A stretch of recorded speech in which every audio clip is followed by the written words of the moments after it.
नाही, वास्तविक आता सर्वप्रथम तर श्री दयानंदजी आढळराव साहेब यांचं माता एकता आंदोलनाच्या पुणे शहर अध्यक्षपदी रमेशदादा बागवे साहेबांनी निवड केल्याबद्दल त्यांना मी खूप खूप शुभेच्छा व्यक्त करतो, त्यांचं अभिनंदन त्यांना देतो आणि बागवे साहेबांचे मनापासून आभार व्यक्त करतो. कारण अनेक वर्ष ज्यांनी एक कार्यकर्ता म्हणून काम केलं, त्याला त्या ठिकाणी शहर अध्यक्ष या इतक्या राज्यव्यापी संघटनेचा त्यांनी पदभार दिला आणि एक चांगलं काम त्यांच्या माध्यमातून या ठिकाणी उभं राहणार आहे. त्यांच्या समवेत त्यांना सहकार्य करणारे संघटनेचे राज्याचे मुख्य समन्वयक मान्य विठ्ठलजी थोरात साहेब आहेत, राज्याचे सचिव अरुणदत्ता गायकवाडजी आहेत, आमच्या सुरेखाताई आहेत, आमच्या अडसुळताई आहेत आणि सगळेच कार्यकर्त्यांनी एक वेगळी फळ, एक वेगळी चांगली मोठी टीम त्यांच्यासोबत आहे.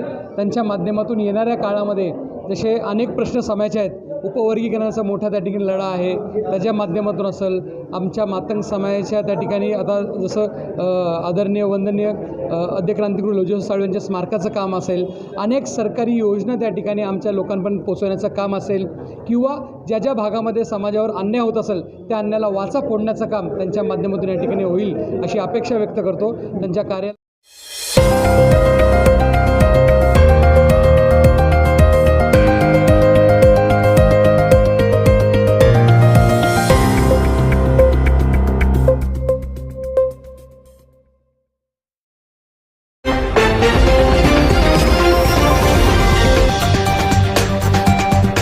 दैनिक भारत विचार, निर्भीड, अचूक, सत्य बातमी.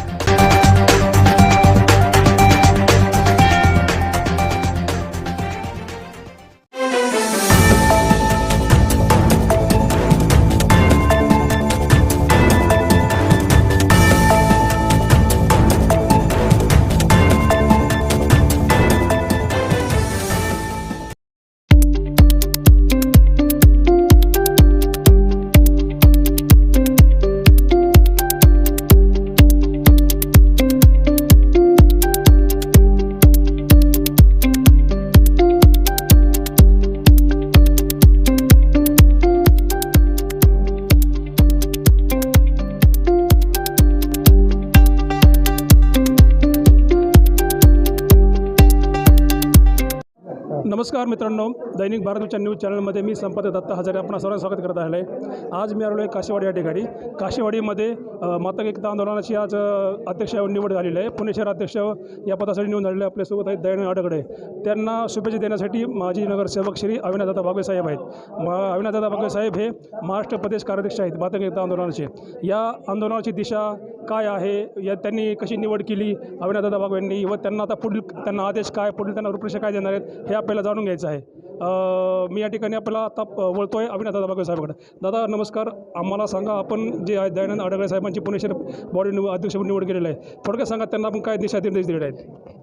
नाही, वास्तविक आता सर्वप्रथम तर श्री दयानंदजी आढळराव साहेब यांचं माता एकता आंदोलनाच्या पुणे शहर अध्यक्षपदी रमेशदादा बागवे साहेबांनी निवड केल्याबद्दल त्यांना मी खूप खूप शुभेच्छा व्यक्त करतो, त्यांचं अभिनंदन त्यांना देतो आणि बागवे साहेबांचे मनापासून आभार व्यक्त करतो. कारण अनेक वर्ष ज्यांनी एक कार्यकर्ता म्हणून काम केलं, त्याला त्या ठिकाणी शहर अध्यक्ष या इतक्या राज्यव्यापी संघटनेचा त्यांनी पदभार दिला आणि एक चांगलं काम त्यांच्या माध्यमातून या ठिकाणी उभं राहणार आहे. त्यांच्या समवेत त्यांना सहकार्य करणारे संघटनेचे राज्याचे मुख्य समन्वयक मान्य विठ्ठलजी थोरात साहेब आहेत, राज्याचे सचिव अरुणदत्ता गायकवाडजी आहेत, आमच्या सुरेखाताई आहेत, आमच्या अडसुळताई आहेत आणि सगळेच कार्यकर्त्यांनी एक वेगळी फळ, एक वेगळी चांगली मोठी टीम त्यांच्यासोबत आहे. त्यांच्या माध्यमातून येणाऱ्या काळामध्ये जसे अनेक प्रश्न समाजाचे आहेत, उपवर्गीकरणाचा मोठा त्या ठिकाणी लढा आहे, त्याच्या माध्यमातून असेल आमच्या मातंग समाजाच्या त्या ठिकाणी आता जसं आदरणीय वंदनीय आद्य क्रांतिगुरू लोजीराव साळवे यांच्या स्मारकाचं काम असेल, अनेक सरकारी योजना त्या ठिकाणी आमच्या लोकांपर्यंत पोचवण्याचं काम असेल किंवा ज्या ज्या भागामध्ये समाजावर अन्याय होत असेल त्या अन्यायाला वाचा फोडण्याचं काम त्यांच्या माध्यमातून या ठिकाणी होईल अशी अपेक्षा व्यक्त करतो. त्यांच्या कार्याला खूप खूप मनापासून शुभेच्छा व्यक्त करतो आणि त्यांच्या माध्यमातून एक चांगली टीम त्या ठिकाणी पुण्यामध्ये नवीन टीम त्या ठिकाणी चांगली होईल. जुन्या लोकांचं मार्गदर्शन आणि नव्या लोकांचा जोश हे घेऊन त्या ठिकाणी एकत्रित ते काम करतील अशी अपेक्षा त्या ठिकाणी आहे. मी पुन्हा एकदा त्यांच्या कार्यासाठी मनापासून त्यांना शुभेच्छा व्यक्त करतो. धन्यवाद. जय हिंद, जय महाराष्ट्र. दादा 8 दिवसांनी अण्णाभाऊ जयंती आहे. जयंती दिवशी डीजेचं प्रमाण खूप वाढलं होतं. जयंती दिवशी डीजेचा खूप आग्रह धरला जातो. हाच पैसा जर गोरगरिबांच्या कल्याणासाठी लागला, समाजासाठी लागला तर काय योगदान होईल?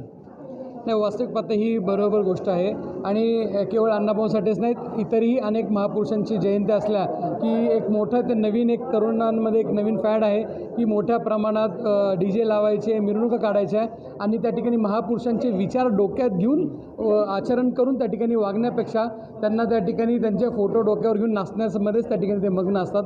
परंतु मातंग एकता आंदोलन अशी संघटना आहे की समाजाला एक दिशा देणारं काम अनेक वर्ष त्यांनी केले.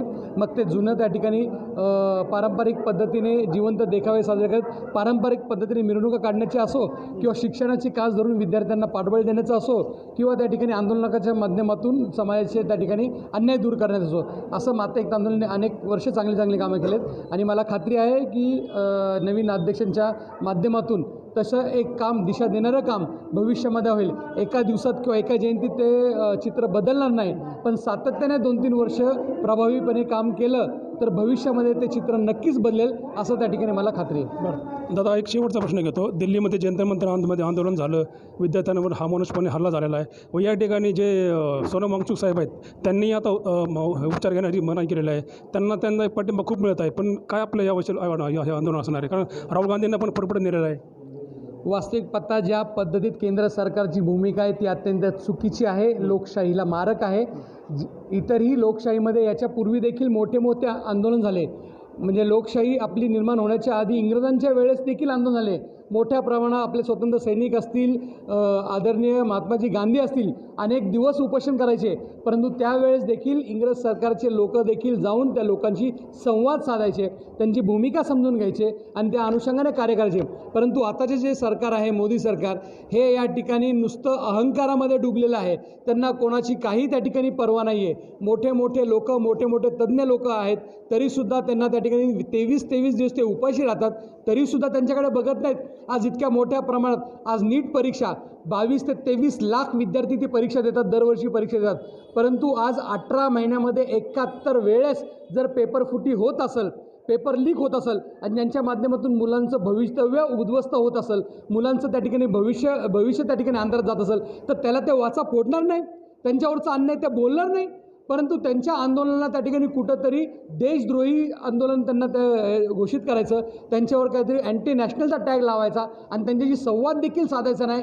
ही मगरुरीची भूमिका आहे आणि या भूमिकेचा आम्ही तीव्र शब्दात निषेध व्यक्त करतो. आणि ज्या पद्धतीत अमानुष पद्धतीने ज्या विद्यार्थ्यांना मारहाण केली, लहान पोरी त्या ठिकाणी 12वी पास झालेले मुलं आहेत, काही त्या ठिकाणी कॉलेजचे मुलं आहेत, MPSC UPSC स्पर्धा परीक्षा देणारे विद्यार्थी आहेत, त्यांना त्या ठिकाणी अमानुष पद्धतीने जसं कुठल्या तरी बाहेरच्या देशातले अधिकारी घुसलेत त्यांना मारहाण करतात ते. म्हणजे एकीकडे त्यांचे जे नेते लोक महिलांवर बलात्कार करतात, त्यांना तिकीट देऊन संसदेमध्ये बसवत आहे, त्यांचं त्या ठिकाणी रक्षण करत आहे आणि जे त्या ठिकाणी विद्यार्थी आपल्या त्या ठिकाणी आपल्यावरचा अन्याय दूर करण्यासाठी काय मागता येते की तुम्ही शिक्षण मंत्री ज्यांनी चुकीच्या पद्धतीत हे परीक्षा घेतात त्यांचा राजीनामा घ्या, तुम्ही परीक्षा त्या ठिकाणीचं चांगलं सत्र करा, ज्या पद्धतीत सारखे पेपर फुटतात आहेत ते त्या ठिकाणी बंद करा, दोषींवर कारवाई करा, हीच तर मागणी आहे त्यांची. ते थोडी म्हणतात की आम्हाला त्या ठिकाणी दर महिन्याला तुम्ही 10,000 रुपये द्या किंवा आमच्या अकाउंटमध्ये पैसे टाका, ही थोडी मागणी आहे त्यांची.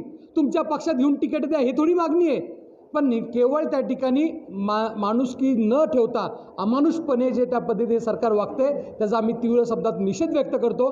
आणि हे आता त्या लहान मुलांना, त्या तरुणांना कमी लेखण्याचा ते त्या ठिकाणी चुकीचा प्रयत्न करतात. परंतु युवकांची शक्ती काय असती ही येणाऱ्या काळामध्ये त्यांना कळेल. ज्या युवकांनी त्यांना डोक्यावर घेऊन त्यांना सोशल मीडियाच्या माध्यमातून हिरो बनवलं, तीच सोशल मीडिया आणि तीच युवक त्यांना त्या ठिकाणी खुर्चीवरनं खाली खेचल्याशिवाय राहणार नाही, हे येणाऱ्या काळामध्ये तुम्हाला दिसेल. खूप धन्यवाद दादा, चांगले विचार केलं. आपल्यासोबत दयाने अडगळे आहेत, पुणे शहर अध्यक्षपदी निवड झाली त्यांची. अडगळे साहेब, आपलं खूप अभिनंदन. काय सांगाल आता इथून पुढे आपलं प्लॅनिंग काय असणार आहे? सर्वप्रथम मी आपलं आभार मानतो की तुम्ही आमची मुलाखत घेताय. मी पुणे शहर मातंग एकता आंदोलन संघटनेच्या पुणे शहर अध्यक्षपदी माझी निवड आदरणीय राज्याचे माजी गृहराज्यमंत्री रमेशदादा बागवे, मातंग एकता आंदोलन संघटनेचे संस्थापक अध्यक्ष नेते यांच्या उपस्थितीत आणि मातंग एकता आंदोलन संघटनेचे कार्याध्यक्ष अविनाशजी बागवे साहेब यांच्या उपस्थितीमध्ये 18 जुलै या रोजी झाली असून मी मातंग एकता आंदोलन संघटनेचा एक कार्यकर्ता होतो आणि कार्यकर्त्यापासून तर आज मला पुणे शहर अध्यक्षपर्यंत या माझ्या नेते मंडळींनी मला जी शहराध्यक्षपदी काम करण्याची जी संधी दिली त्याचं मी नक्कीच सोनं करण. येणाऱ्या भविष्यकाळामध्ये पुणे शहरामध्ये असन राज्यामध्ये ज्या समाजाबद्दल ज्या अडीअडचणी असतील किंवा आत्ताच्या सद्य परिस्थितीवर ज्या काही अडीअडचणी त्यावर मी चांगल्या प्रकारे आंदोलनं आणि कार्यक्रम घेऊन या समाजाला चांगली दिशा देण्याचा प्रयत्न करेन. देशाला घडवायचं असेल तर विद्यार्थी आपल्याला हा चांगला घडला पाहिजे साहेब. आत्ताच आपल्या संघटनेने कार्यक्रम घेतला आहे 10वी-12वीच्या विद्यार्थ्यांना चांगली स्कॉलरशिप मिळवण्यासाठी. तर आता आपल्या समाजामार्फत आपल्या आंदोलना एक माता गीता आंदोलनातर्फे आपण आता आपल्या समाजामधील विद्यार्थ्यांना शिक्षणामध्ये प्रवाहात आणण्यासाठी काय प्लॅनिंग असणार आहे? आमचं नेहमीच आपल्या समाजातील विद्यार्थ्यांना शिक्षणामध्ये प्रवाहात आणण्याकरता आम्ही संघटनेच्या वतीने प्रत्येक वर्षी साहित्यरत्न लोकशाहीर अण्णाभाऊ साठे यांच्या पुण्यतिथीनिमित्त मागासवर्गीय दलित विद्यार्थी जे 10वी-12वीमध्ये पास होतात त्यांना आम्ही प्रत्येक वर्षी त्यांचा सन्मान करतो आणि शिक्षणासाठी पुढं प्रवृत्त करून त्यांचं कसं आयुष्य घडेल यासाठी आम्ही काळजी घेतो. समाजामध्ये सर आता एक शेवटचा प्रश्न करतो मी. समाजामध्ये व्यसनाधीनता वाढलेली आहे, बेरोजगारी आहे व गळती प्रमाण आहे शाळेमध्ये. आता आपल्या आंदोलनामार्फत आपण काय आता ही पुढची प्लॅनिंग असणार आहे का? म्हणजे महाराष्ट्र राज्यामध्ये फिरून दौरा करणार आहात? आम्ही समाजामध्ये जे अंधश्रद्धा असेल किंवा दलित समाजावर होणारे हल्ले असतील किंवा बाकी जे मागं आपलं बेरोजगारीचा विषय असेल याच्यावर आम्ही नेहमीच आमच्या भागामध्ये असेल किंवा पुण्यामध्ये व्यसनमुक्तीवर पण चांगल्या प्रकारे आम्ही झोपडपट्टी भागामध्ये काम करत असतो. इथून पुढच्याही काळामध्ये आम्ही ते सातत्याने करून आमच्या मागासवर्गीय दलित मातंग समाजातील विद्यार्थी असेल किंवा नागरिक असतील, समाज बांधव असतील ते काही व्यसनापासून कसे दूर होतील आणि शिक्षणामध्ये कसं लक्ष घालतील यासाठी आम्ही नेहमीच प्रयत्न करत असतो आणि करत राहणार. शेवटचा प्रश्न एक महिलांवर आहे. नुकतीच ज्या का माळशिरसमध्ये घटना घडली त्या मातंग समाजाच्या महिलेला गोळ्या झाडून हत्या करण्यात आली. ते प्रकरण काय होतं वेगळं, पण गोळ्या झाडून हत्या करणं हे कितपत योग्य आहे सर? आणि सोबत दुसरा प्रश्न घेतो, महिलांवरच्या अत्याचाराबाबत आपले आंदोलन आपलं जे संघटना आहे काय प्लॅनिंग असणार आहे? आम्ही या राज्यामध्ये काम करत असताना मागासवर्गीय जे कुठल्याही समाजाचे असेल, मातंग समाज नव्हे तर पूर्ण दलित समाजामध्ये कुठंही महिलेवर असेल किंवा समाज बांधवांवर अन्याय होत असतील त्या ठिकाणी मातंग एकता आंदोलन म्हणून आम्ही सर्वप्रथम जाऊन त्या ठिकाणातील सर्व ज्या समाजावर अन्याय झाला आहे त्यांना न्याय द्यायचा नेहमीच आमचा प्रयत्न आहे. याच्या पुढेही राहणार.